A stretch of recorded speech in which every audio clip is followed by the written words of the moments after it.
Salut, bienvenue pour cette vidéo sur l'alpha et le bêta. Un gros bêta.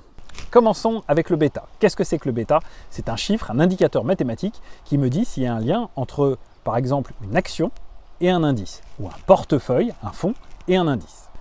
Prenons le titre AXA. L'objectif du bêta d'AXA, ça sera de savoir est-ce qu'il y a un lien entre les variations du CAC et les variations d'AXA. Est-ce qu'il y a un truc qui dit, par exemple, à chaque fois que le CAC augmente, AXA augmente, à chaque fois que le CAC baisse, AXA baisse. Donc ça va être ça. Alors comment est-ce qu'on pourrait savoir s'il y a un lien entre les variations du CAC et les variations d'AXA? Eh bien on pourrait regarder le passé. Est-ce qu'à chaque fois dans le passé que le CAC a augmenté, AXA a augmenté? Et si oui, de combien? Est-ce qu'à chaque fois que le CAC a baissé, AXA a baissé? Et si oui, de combien? Prenons par exemple une base de données historique. Et je vais regarder comment chaque jour AXA et le CAC ont bougé. Exemple, il y a un an, sur une durée d'une journée, le CAC il avait baissé de 3%. Et bien à ce moment-là, AXA avait baissé de 2,5%. Le lendemain, le CAC avait augmenté de 1%, et là, AXA avait augmenté de 1,3%. Et bien, on va regarder toutes les variations quotidiennes de mon action et de mon indice sur, par exemple, l'année passée. Et on met tout ça sur un graphique, je vous le fais. L'objectif du bêta, savoir s'il y a un lien entre l'action et l'indice. Est-ce que sur mon graphique, il y a l'air d'avoir une sorte de lien entre l'action et l'indice? Bah oui, on voit tout de suite. On voit que là, habituellement, quand le CAC augmente de 1%, bah en moyenne, AXA augmente de 1,2%. Habituellement, lorsque le CAC baisse de 1%, AXA baisse de 1,2%. Et bah le bêta, c'est ça. C'est la pente de ma droite. Ici, je vois quoi? Pente 1,2. Ça veut dire quoi? Encore une fois, si le CAC augmente de 1%, AXA augmente de 1,2. Si le CAC baisse de 1%, AXA baisse de 1,2. Ça veut dire que AXA amplifie les variations du marché de 1,2. Maintenant, sur mon graphique, c'était simple. On a tout de suite vu qu'il y avait un lien entre les variations du CAC et les variations d'AXA, parce que mes points étaient très proches de ma droite. Maintenant, imaginons que mes points soient très dispersés, comme l'exemple qu'on a ici. Ça veut dire quoi? Ça veut dire que mathématiquement, on peut calculer un bêta, mais ça vaut quoi? Ça vaut que dalle. Ça veut dire quoi? Il s'agit non seulement de calculer le bêta, mais la force du bêta. Ceux qui s'en souviennent, c'était le R carré. Le R carré. Bon, ceux qui s'en souviennent pas, on s'en fout. Pardon, le R carré. Alors c'est quoi le R carré? Ça me dit, est-ce que mon bêta est toujours valable ou est-ce qu'il est valable tous les 36 du mois? Est-ce que mes points, si vous préférez, sont très proches de ma droite ou est-ce qu'ils sont très dispersés par rapport à ma droite? C'est ça que me dit le R carré. Le R carré me dit la force du bêta. Prenons notre premier graphique avec AXA. On voit que les points sont très proches de la droite, on va dire quoi? R carré 80%. Si tous les points étaient sur ma droite, R carré 100%, c'est toujours valable.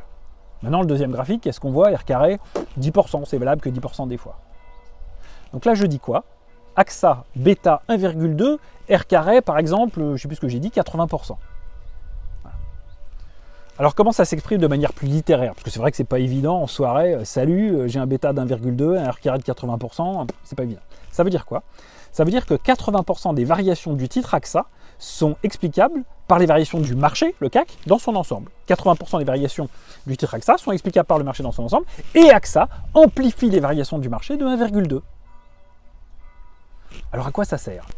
Je suis gérant d'actifs, je pense que le marché va augmenter. Qu'est-ce que je fais? Je vais chercher des valeurs avec des bêtas qui sont supérieurs à 1.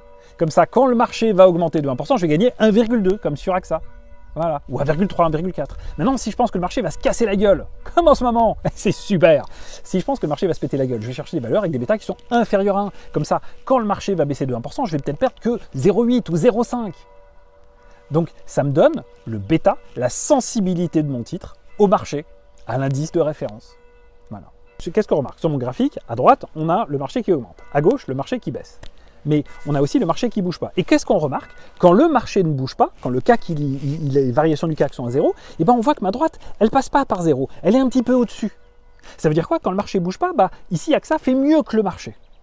Quand le CAC augmente de 1%, AXA augmente de 1,2, plus ce petit truc que je vous ai noté sur le graphique. Ce petit truc, c'est quoi? C'est la création de richesse d'AXA indépendante des variations du marché. Et ces créations de richesse indépendantes des variations du marché, c'est l'alpha, la création de richesse. C'est ce que disent les gérants, la machine à café. Eh, tu génères de l'alpha? Eh oui, générer de la richesse indépendamment des variations du marché. Alors si on a un portefeuille qui est lié à l'indice, on va faire l'indice plus l'alpha. Si on a un portefeuille qui n'est pas lié aux variations du marché, on verra, de la gestion alternative, notamment les hedge funds, l'objectif c'est de générer de l'alpha. Voilà, faire de la richesse, créer de la richesse. Dernier petit truc, à l'école, vous vous souvenez, on voyait l'équation des droites y égale ax plus b. Y égale ax plus b. Et bien ici, on va essayer de faire un modèle mathématique qui va expliquer les variations d'AXA. Un truc qui dit comment bouge AXA. Et si vous vous souvenez, Y égale AX, on va dire quoi? Bêta fois les variations du CAC. Bêta fois CAC, AX, plus alpha, plus le risque spécifique. Donc on a quoi? AX, c'est bêta fois les variations du CAC. Ça, c'est le risque systématique, le risque de marché. Et l'alpha, c'est le risque spécifique à la valeur, la création de richesse indépendante.